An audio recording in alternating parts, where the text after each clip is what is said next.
Look, Arsenal are playing very well at the minute. You don't need me to tell you that. We seem to be over those couple of negative performances that were bothering us for the past couple of games.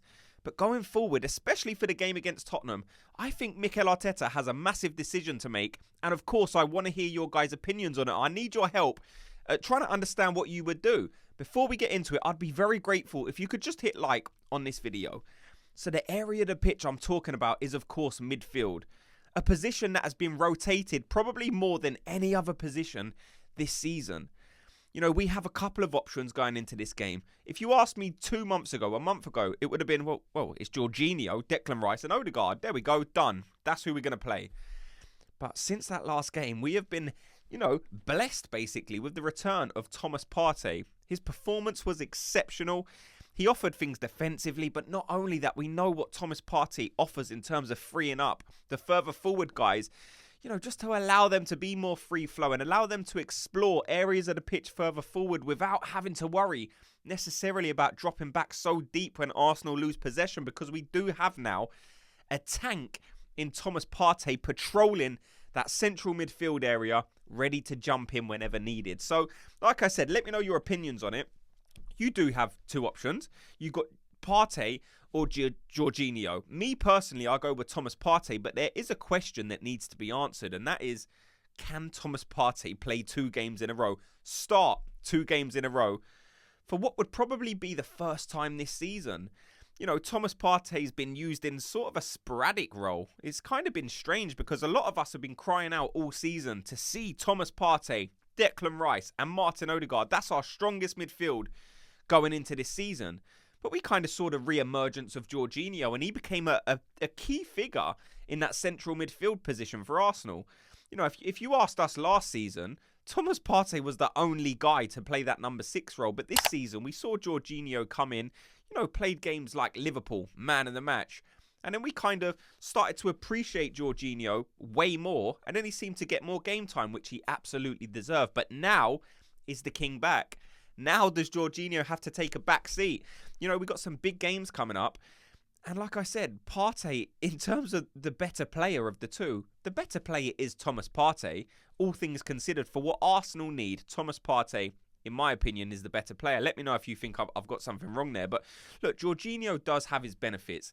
He's very good at slowing a game down.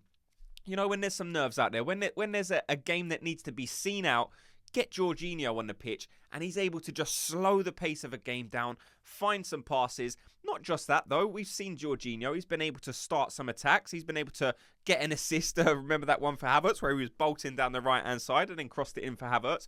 So Jorginho does offer things going forward and defensively. But in my opinion, it's a straightforward answer. If Thomas Partey is able to start 2 games in a row, you have to play Thomas Partey. If we can go to the Tottenham Hotspur Stadium with Thomas Partey, Declan Rice, Martin Odegaard all fit and firing, then, Arsenal could be in for a special night. It's exactly what we need, and I think we can do it. I think we can go to Tottenham and get the result. Now, it's not going to be easy. Am I slightly hopeful? Of course I am. Look, I want Arsenal to go there and win, so I'm trying to find every excuse to tell me that Arsenal are capable of doing this. We saw last night with Liverpool that it's not as easy as you would imagine. There are games where certain teams can drop points. Liverpool dropping points at Everton, did we expect it? Probably not, but I said, go back a couple of videos. They before the Fulham and the Everton game, I said I expect Liverpool to drop points in one of these 2 games. Now, to be fair, I actually thought that they had more chance of dropping points away at Fulham than they did at Everton. Playing Everton, they're basically at home anyway. So I was shocked that Liverpool dropped points. You're kind of hoping for it to happen, but you're never certain that it's actually going to happen. And with these 2 teams that we're playing against, Man City, Liverpool, these are guys with experience. These are guys who have been there and done it. Jurgen Klopp, he's kind of gone out with a whimper, hasn't he? It's not necessarily his fault, but he's the guy at the head of the team. He's the helm, so he's, he has to take responsibility. The players probably have to take responsibility because they went out of Europe in an embarrassing way. They was playing a team that, let's be honest, it wasn't that great. They got knocked out by Atalanta. And then you're going into the league, you lose against, was it Palace? And then you're losing against Everton. Liverpool have fallen apart. You can't say they've bottled it necessarily, but there was a point in the season where I think Liverpool were like 6, 7, 8 points ahead. I saw a visual going around on social media with Liverpool. It wasn't that long ago where they was kind of sort of 8 points ahead. So, Liverpool seem to have dropped out of this title race, and that leaves it now just between Arsenal and Man City. Man City, the team that I've been saying, and a lot of you guys have been saying that's the team we need to worry about. This is the team that is relentless, and they play tonight. I would love nothing more than Man City to rock up at Brighton and Brighton to take points off them. Even a draw. Please just give me a draw. Allow us to go into that game against Tottenham needing the win and just having the destiny, our own destiny in our hands. Can you imagine going into that Tottenham game, top of the table, needing to beat Tottenham, needing to beat Man United, and then you're playing Everton in the last game of the season? That would be something special.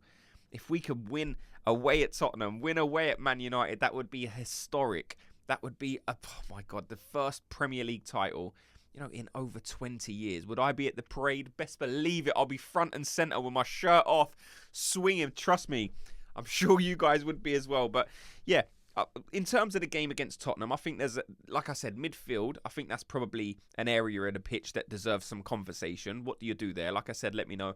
But there's also that left-back position, which we have seen also rotated so many times this season. Do you go with what Zinchenko offers? Do we revert back to Kiwior? Or do we go with Tomiyasu? Look, there's brilliant arguments that you could probably put forward for all of those players in this game. Do you want the attacking sense of Zinchenko? Does he leave you slightly more vulnerable? Yes, but now you have the defensive capabilities of Thomas Partey to maybe sweep up, maybe drop into that left-hand side like we saw Xhaka do so many times in the past couple of seasons. Or do you go with Kiwior?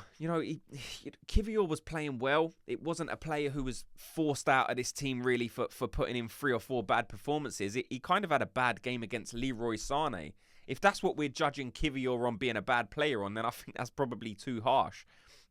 Are we now discounting Kiwior in that left-back position? Because we know Kiwior was brought in as a centre-back. So for that reason, now that Tomiyasu and Zinchenko are available, are we kind of saying Kiwior isn't going to be an option there? I don't know. We're yet to see it now that Tomiyasu's back. Look, I would discount Kiwior. I think Zinchenko, I would probably discount as well. And I would probably go with Tomiyasu. I think he has the best one-on-one defending. I think he has all the attributes needed to strengthen this Arsenal defence. And we are going to be playing a good team. We've heard from Ange Postecoglou that Tottenham aren't going to adapt the way they play to suit Arsenal. Tottenham are going to be all-out attack. And if that happens, then basically it's Christmas. Because I'm telling you, if Tottenham are sitting on the halfway line against Arsenal, there's going to be some damage. Look, I can't imagine Tottenham dominating Arsenal for 60, 70, 80% possession in this game. And if they're going to be on the halfway line, there's definitely going to be gaps for this Arsenal team to explore. Can you imagine Odegaard having all that room to operate in? Trossard, Bukayo Saka. Look, I'm excited for this game because I think Ange Postecoglou is stubborn enough to go up against a team that's better than him and actually try and play his philosophy. Maybe people will say I commend him for that, but you do have to adjust the way you play when you are playing teams that's maybe better than you. We saw it with Arsenal. Against Chelsea, we basically went out there and just slaughtered them. When we went away to Man City, we maybe adapted the way we played slightly. We went away to Liverpool, and we probably played more than we did away at City. And in all honesty, that's because Man City are a better team than Liverpool. So you can afford to go to Anfield and play slightly more than you can at the Etihad. So look, Ange Postecoglou, if he's coming into this game with the idea of, look, I'm going to go in that game against Arsenal and just go for the jugular, then I say bring it on because you're going to be banging trouble. In terms of a score prediction, I'm going to be doing that when I do the full match breakdown that's going to be coming out either tomorrow or the next day. Thanks so much to everyone for watching and listening. Before you go, though, like I said, please hit like on this video. Just like it and subscribe, and I'll speak to you all in tomorrow's video. Gooners, have a good day.